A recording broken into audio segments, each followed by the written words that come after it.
Welcome to Cybersecurity Awareness TV, episode 402, recorded August 6, 2022. My name is Mac Jackson Jr. I am your cybersecurity consultant and researcher. If this is your first time you are seeing our show, I discuss cybersecurity awareness tips, news, and interviews with industry experts, things that you could use to protect yourself from the fastest growing cybercrimes of the 21st century. I would also like to thank all of our fans who've been watching our show over the years and been supportive of us here on our show, Cybersecurity Awareness TV. If you'd like to find out more about my company and my show, you can go to my website at macjacksonjr.com. That's macjacksonjr.com. Remember to share, like, subscribe, hit that notification button to keep informed of the latest updates we have on cybersecurity awareness tips that you can use. You can also find us on Roku under the WWDBTV banner, Cybersecurity Awareness TV. You can also support us by becoming a member on our Patreon channel at patreon.com/MacJacksonJr. In today's show, folks, we're going to discuss in cyber news how secure is our power grid and our infrastructure here in the U.S. And to introduce this particular segment, I'm going to want to welcome my cohorts and other cybersecurity researchers and developers from around the world here in Las Vegas this week. This week is the Black Hat Convention. It is a week where all cybersecurity good guys, good, bad, and the ugly, as they say, get together and collaborate and discuss techniques on protecting our infrastructure and our security systems, as well as the bad guys, seeing what's going on as well. So you're not sure who's who that's here, but the people you do know who are here are the good guys as well. From government officials, industry experts from around the world are here. And of course, in our third segment, that is, we're going to go over weekly things you can do to protect yourself from cyber crimes.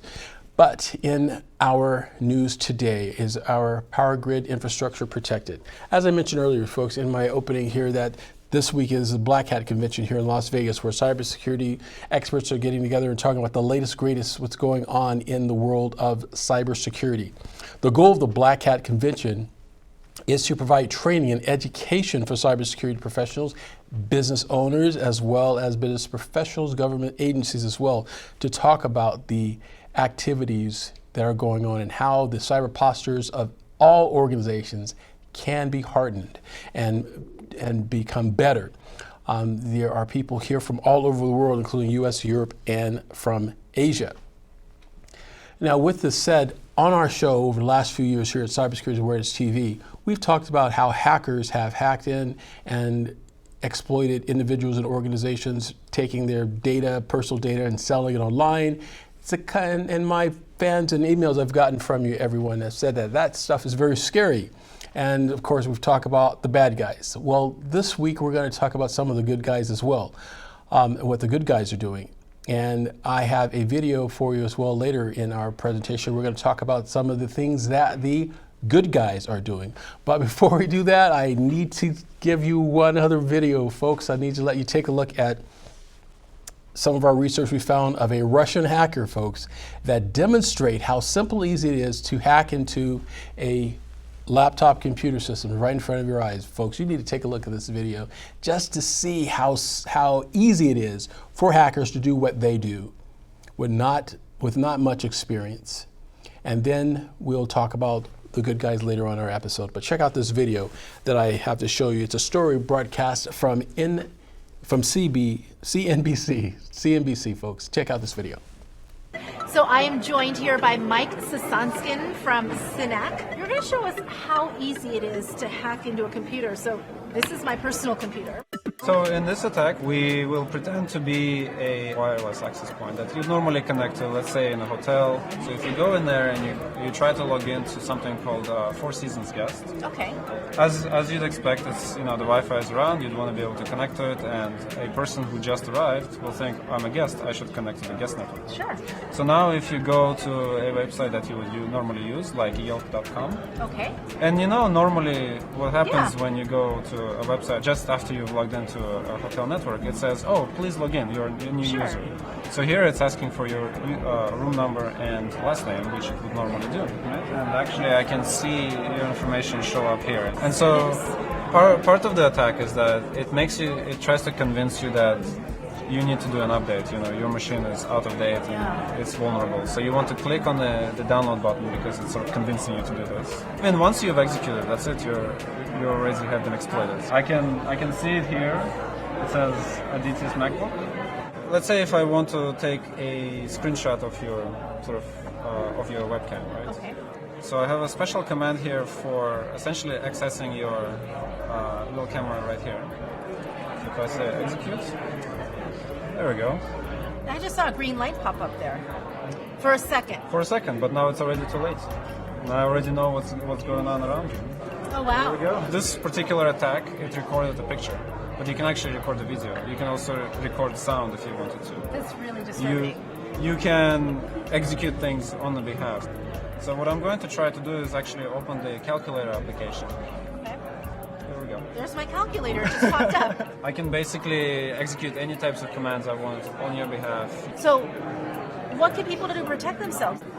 You should sort of be on the lookout for anytime you sort of do an action and then the computer asks you to do something on your behalf. Like, you downloaded something and it said, hey, please enter your password. If you didn't expect that to happen, maybe you should kind of stand back a little bit and say, well, does it normally happen when I log into a Wi-Fi access point? Or if you are logging into a network and you didn't expect to be redirected to an update page, you should kind of stand back a little bit and say, actually, I'm not going to download this until I go home and I can trust my Wi-Fi. Well, thank you so much. Great to see this. Glad to have the opportunity to hack your machine. Thanks.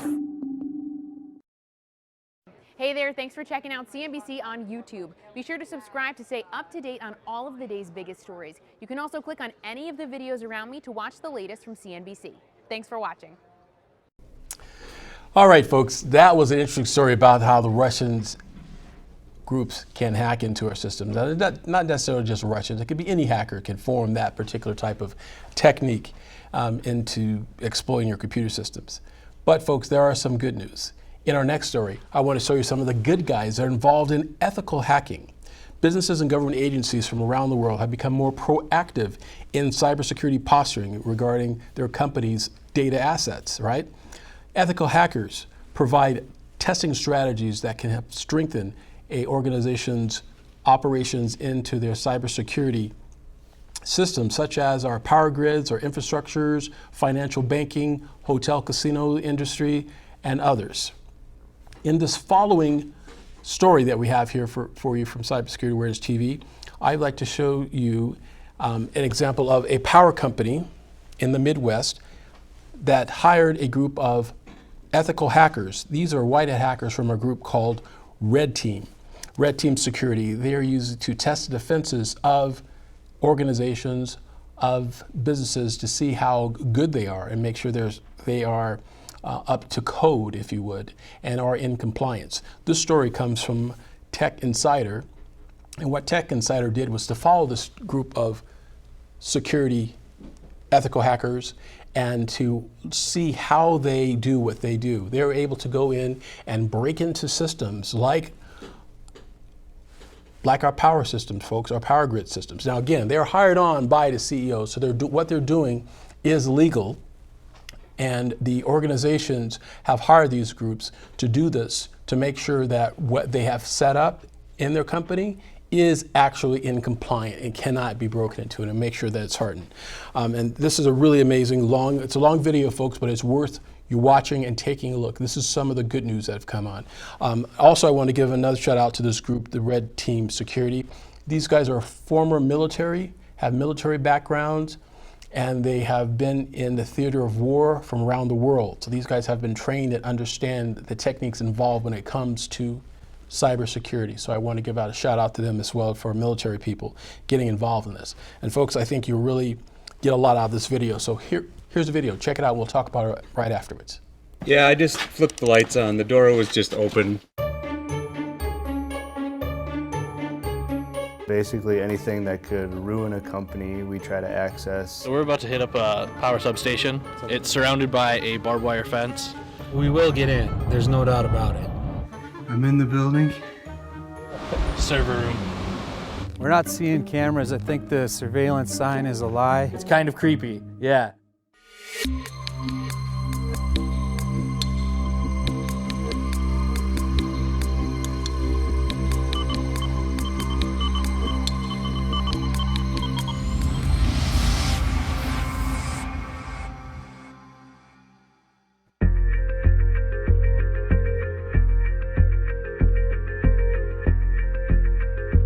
We are the attacker team. We are offensive security. Our goal is to achieve full access. I'm extremely optimistic. This guy, holy buckets.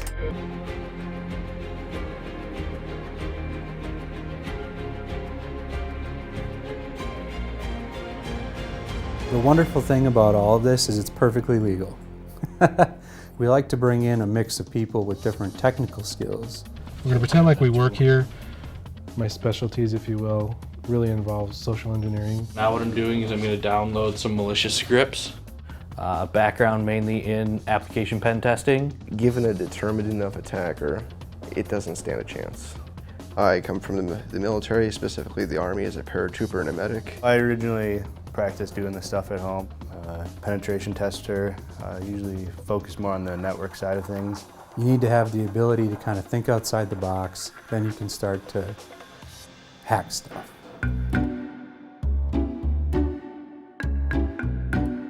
So we're currently on our way to the first office location where we'll be basically conducting reconnaissance just to see what the area looks like, where we're going to gain access, what things we need to be aware of. We're sort of close. There's the offices. Anytime you're going to break into a building, you have to be aware of people. You have to be aware of the security controls that they have in place. A reconnaissance is going to help us figure some of that out. The target will be on the left. And this is the employee parking. Looks like there's not a fence along the wooded area. Drive casual. The goal is going to be look at different approaches. Over here is all a neighborhood.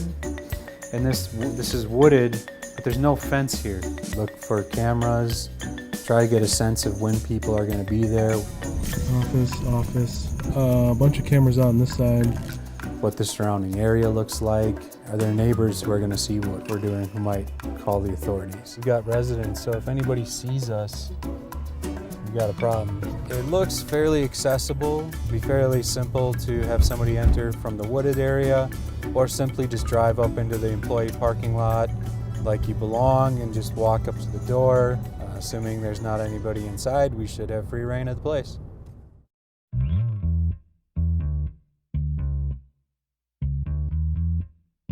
Social engineering is also referred to as people hacking. People are the #1 weakness from a security perspective in any organization.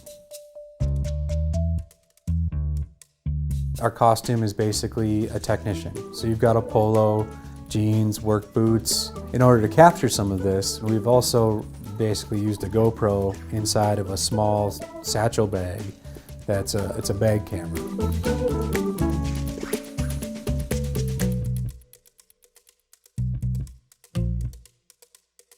Right now, him and Paul are in the lobby, talking to the receptionist.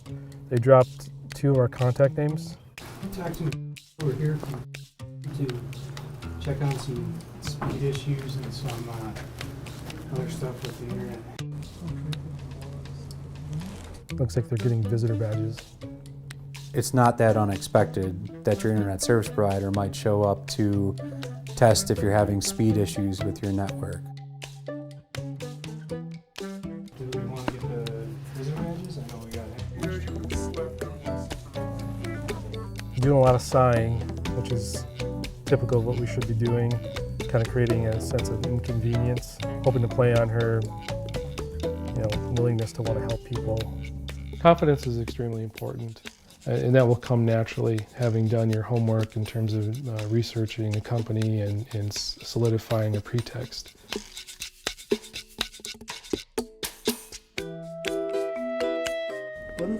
just go with them. I've even tried to call Mom. I mean, I don't know when you can call.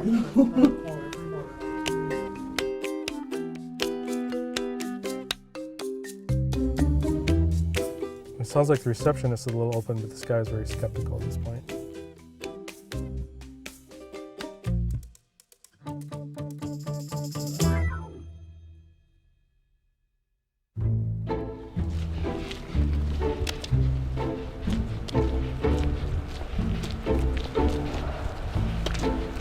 We look like we're about to go raid some shit. The thing about this, besides the fact that it is by far the most fun, is you got to think on your feet. We are going to try to get past physical security controls. Of course, we're an ethical hacking company, so what that means is we're not going to break stuff. Okay, so you guys are going to go in first. I think we should wait for you in the garage so that when you get to that back door, we can just let you in. We went in 2 teams. One team went in through a wooded area where it wasn't fenced in, approached the back door. The other team simply parked in the employee lot and walked to the employee entrance as though that's where we're employees. We're supposed to be there.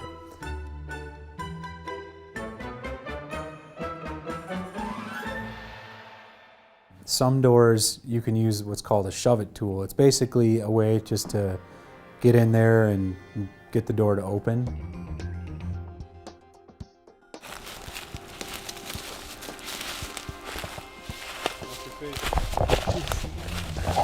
Make a dash for that dumpster. Ready?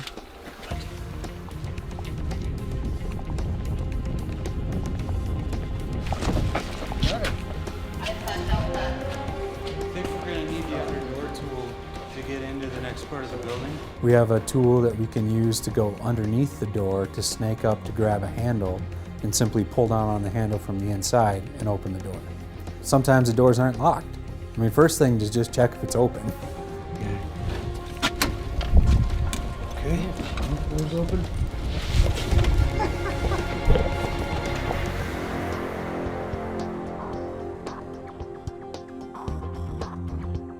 We've already found 3 iPads and a laptop, so we're doing pretty good so far. Credit cards be mine, including PIN numbers.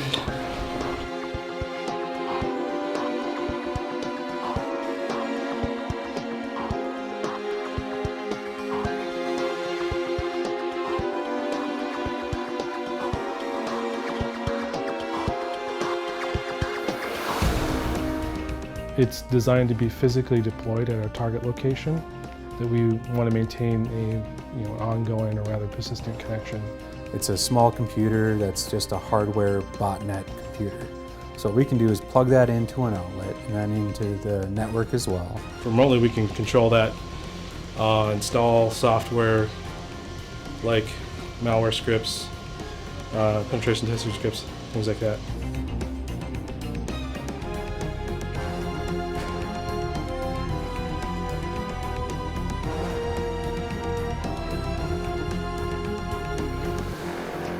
We had free reign of the office space for as long as we wanted, hacked a few computers, had some pretty good success there. In fact, since achieved domain admin credentials in their network just from that visit alone.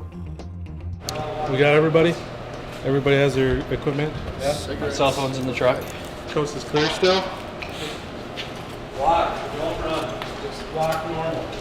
Block. Calm down, dude.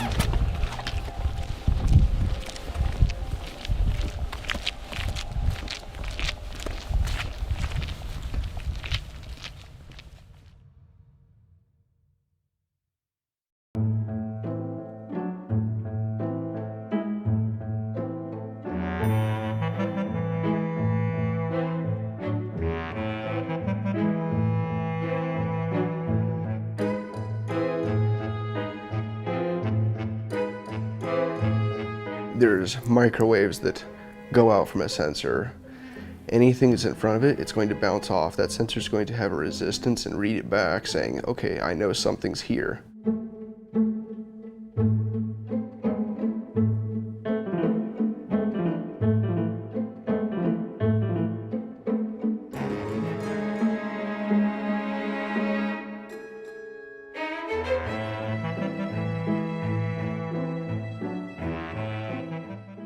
A1 flight right there.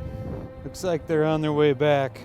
This was way better than a long-ass walk through the cold woods. Given the sensor is so close to the ground, we could just toss Steve over the fence and then block the sensor. Once the sensor's blocked, we wait a minute to make sure that the camera hasn't gone off, and then we're in.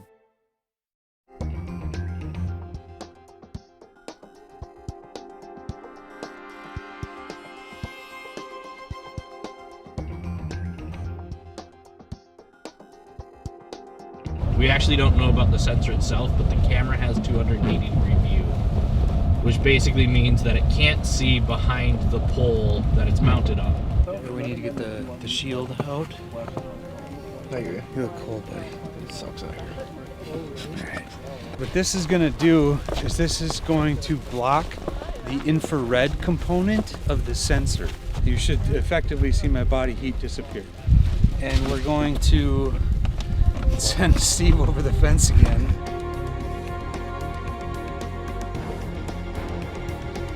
So we're gonna stay as far out as possible that we feel safe and just arc around it. So pretty much looking at a straight on shot to the corner. It's either gonna work and we're gonna be brilliant for it, or it's gonna fail miserably. So we're wearing the smog type thing to protect from any arcs that would happen. You wear cotton clothing so that in the event that you get hit with an arc, your clothing burns instead of melting to your skin.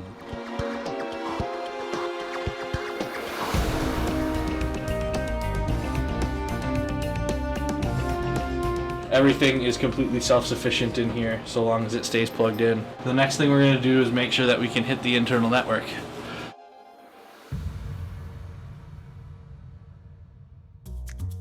We're not going to cut a lock. We might try to pick a lock, but you know, I'm not going to just smash the thing with a hammer. It's an art. When you can't break it, just dismantle it. We're in.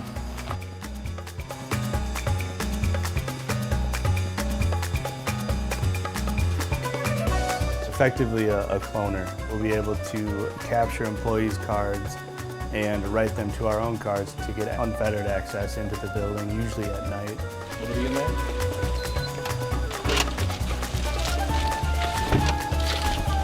It's the fake badges that we created.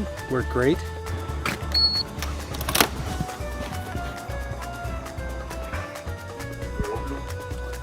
Yeah, actually, I'm just looking for the bathroom. And how'd you get in? It's through the front right here. Do you have a pass? No, I don't. Well, let's get your pass.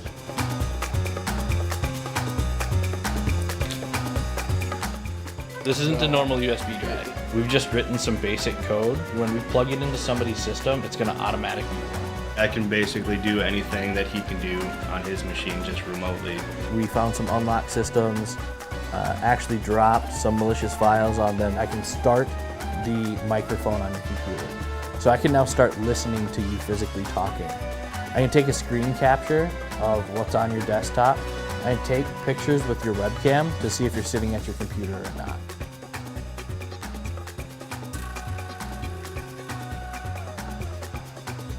No, he pretty much got in his truck, showed up and cornered us. Completely honest, my nerves are a little bit shot with this guy.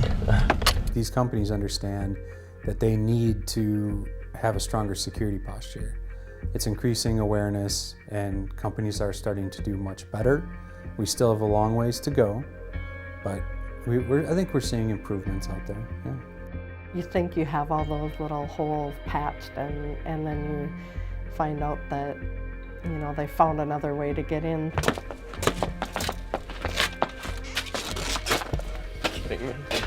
Door was open. It is a good experience and it is a learning experience. It feels like sometimes you take 2 steps forward, but you know, then you're taking 2 or 3 steps backward.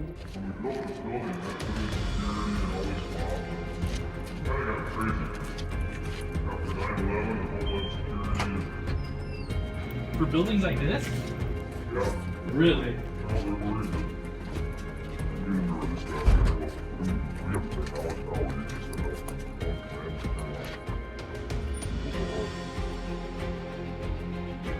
Right now, in a lot of ways, the internet is kind of like the Wild Wild West.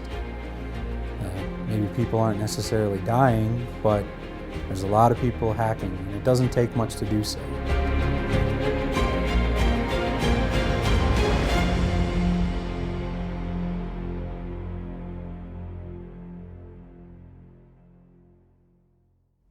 Boy, folks, as you can see in this video, this team of the Red Team Hackers Security are absolutely amazing group. There are other companies like this from around the world that perform these types of operations.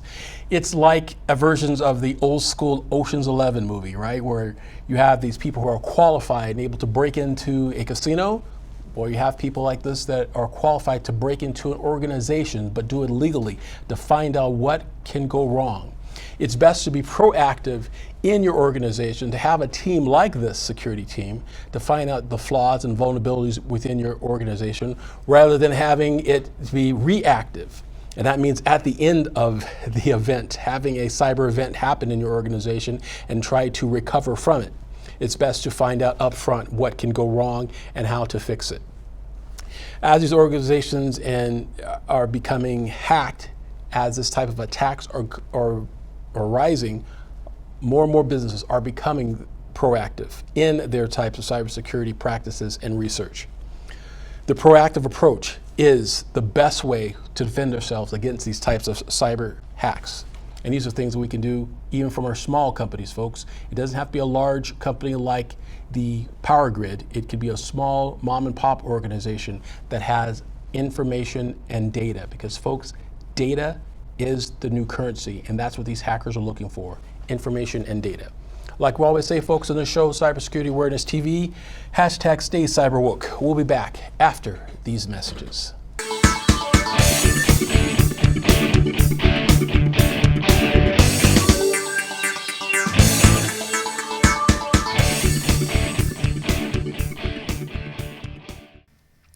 Hello, folks. This is Mac Jackson Jr. from Vanderson Cyber Group. The problem with businesses today is that they are affected by cyber attacks from around the world, but companies are not sure of what to do. Normally, they are reactive instead of proactive. But folks, cyber attacks can affect your bottom line, and it will affect you financially, legally, and your business reputation.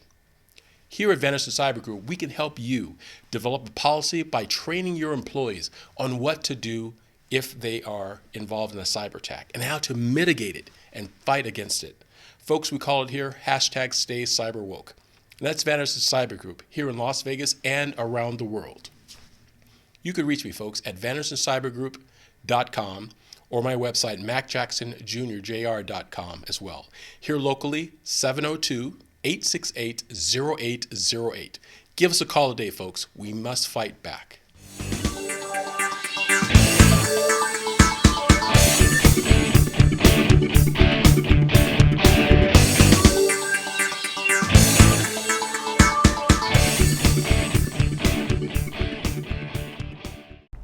Hi folks, welcome back to Cybersecurity Awareness TV. Wow folks, that was a long story, but I wanted to get that out there, folks, to you guys, let you see what the ethical hacker groups around the world can do and are doing to help protect our infrastructure and our cybersecurity posture from around the world. Again, folks, these are just some of the things we can do to stay proactive. And what you can do in your small business stay proactive is to have this type of cybersecurity analysis and assessments done with your organization. To find out more about how to become more cybersecurity woke and aware of what's going on in protecting your business, contact my company, Vanderson Cyber Group, for information on cybersecurity awareness training for your employees. Folks, in this episode here, in our segment 3, we talk about what you could do to protect yourself. So every week we talk about tips and techniques of protecting our personal identifiable information. Last week we covered a way to protect your personal data from social media scams from around the world. One of the ways that we talked about doing this is to have a pseudo phone number and a pseudo email. Now basically, folks, what this means is rather than giving out your personal information, your main phone number, if you would, and your main email address to everyone out there in the blogosphere, the information age, you would selectively give your personal main number out. You would have a pseudo email and a pseudo phone number that you would give out to websites that you visit for forms that you're filling out. You would send it to a quote for a plumber or a quote for a real estate agent. You don't give out your main number, you use your pseudo number. Why? Because folks, your information is very valuable. It's very, very valuable to marketeers around the world, which is legal.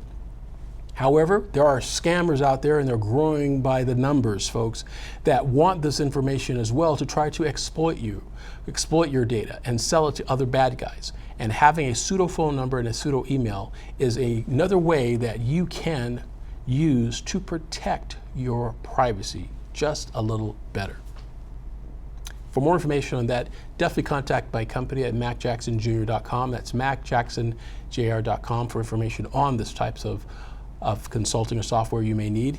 And I will direct you to let you know the company you can contact for this. Now, we talk about passwords. Again, folks, every week I mention passwords. I want to mention it till we're all protected from this, folks. Passwords. Your passwords are the main key of accessing all of your information on your social media. And the way that your passwords are stored and saved on your computer systems and within your lifestyles are also need to protect it. One of the things that we talk about on the show is never write down your passwords on a piece of paper. Countless times I've talked to clients and individuals that have a spreadsheet or they have a piece of paper where all their websites and passwords are located.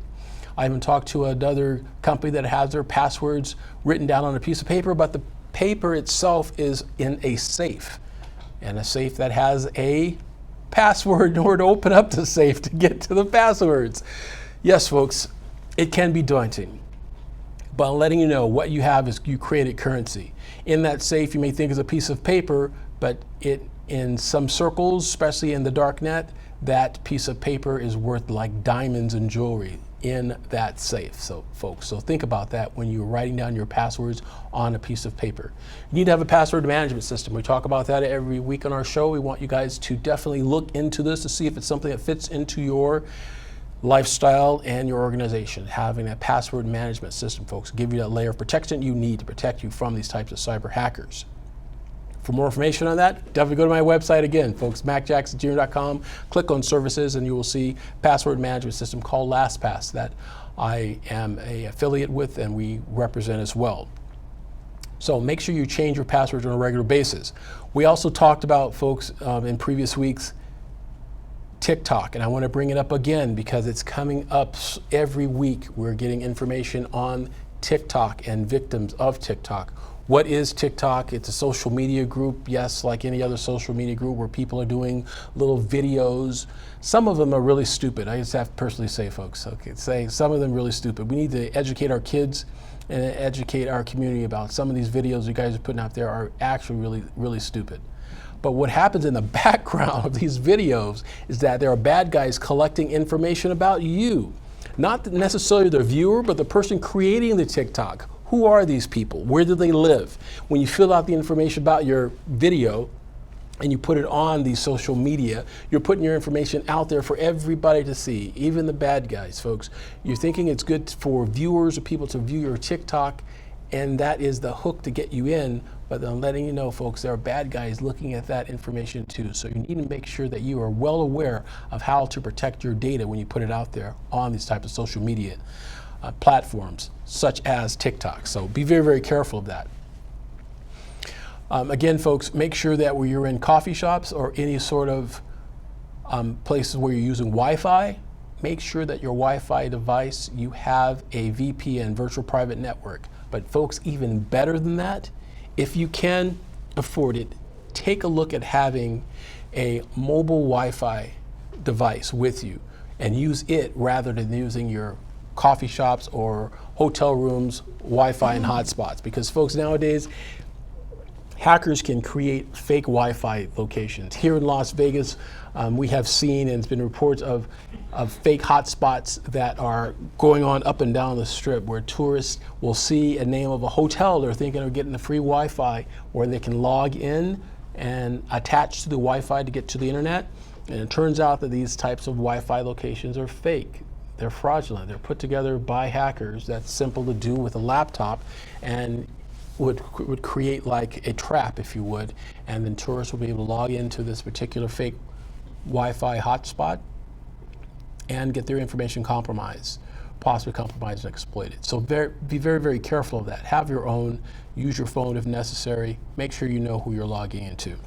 Those are some of the things, folks, that we talk about in the show every week, but we like for you to do your part, and that is tell a friend. Things we've learned about on the show, especially tips and techniques on protecting your data, protecting your information from these types of attacks that are going on.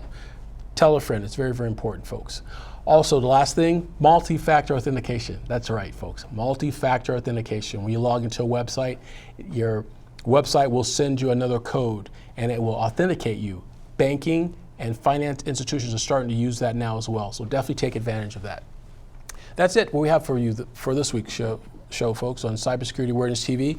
We invite you to join us here every week for tips and techniques on cybersecurity awareness. And again, for your questions, definitely go to my website, vandersoncybergroup.com or macjacksonjr.com, and send me your emails and questions you may have, and we will do our research and bring it to you here on Cybersecurity Awareness TV.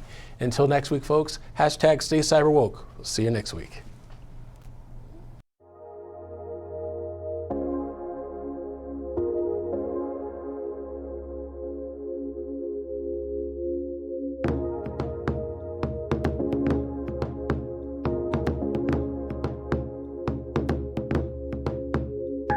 You